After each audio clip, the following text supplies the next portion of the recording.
तो देखिए friends, number series का एक नया क्वेश्चन और आज के सेशन में हम सीखेंगे ज्योमेट्रिक प्रोग्रेशन। देखिए ज्योमेट्रिक प्रोग्रेशन बेसिकली हेल्प करेगा आपको फाइंड आउट करने के लिए इस क्वेश्चन की सीरीज को जो कि आपको फाइंड करनी है। लेकिन कई बार क्या होता है कि क्वेश्चन देखने में ईजी है और आपको लगता है कि शायद ये पैटर्न भी ईजी है और आप इसको फाइंड आउट कर सकते हैं, बट ये जितनी भी टर्म्स आपको दी हुई हैं जैसे ज्योमेट्रिक प्रोग्रेशन हो गया या लास्ट सेशन में हमने सीखा था कि फिबोनाची सीक्वेंस क्या होता है, according to the small small terms you can easily find the patterns. क्योंकि लॉजिक पैटर्न्स तो हम कर लेते हैं बट समटाइम्स ये जो टर्म्स होती हैं वो सीखनी बहुत ज़रूरी है। फॉर दिस ऑप्शंस देखिए यहाँ पर आपको ये सीरीज दी हुई है और क्वेश्चन मार्क के लिए कुछ ऑप्शन आपको दिए हुए हैं, तो इसी में से राइट आंसर होगा। सबसे पहले हम सीखते हैं कि ज्योमेट्रिक प्रोग्रेशन क्या होता है। So where each number is basically multiplied by 2 to get the next number, यानी कि अगर हम बात करें यहाँ पे 10 को मल्टीप्लाई करें 2 से, सो यू विल गेट 20।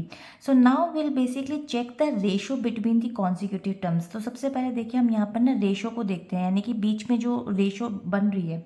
अगर मैं 20 को 10 से डिवाइड करती हूँ तो बेसिकली आप देख सकते हैं 20 को 10 से डिवाइड करने पर you will gate 2 and again आप 40 को 20 से डिवाइड करेंगे, यानी कि यहाँ वाले 40 को अगर आप 20 से डिवाइड करेंगे सो you will gate 2।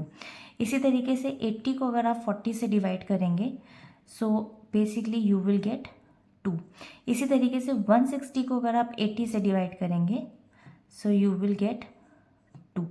So now the ratio is basically consistent at 2. So the find the next number, you can easily multiply it by 160 multiplied by 2 and you will get 320.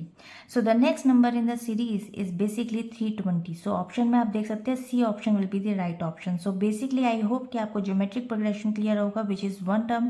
Second आपको clear होगा कि how basically you can check the ratio between the consecutive terms.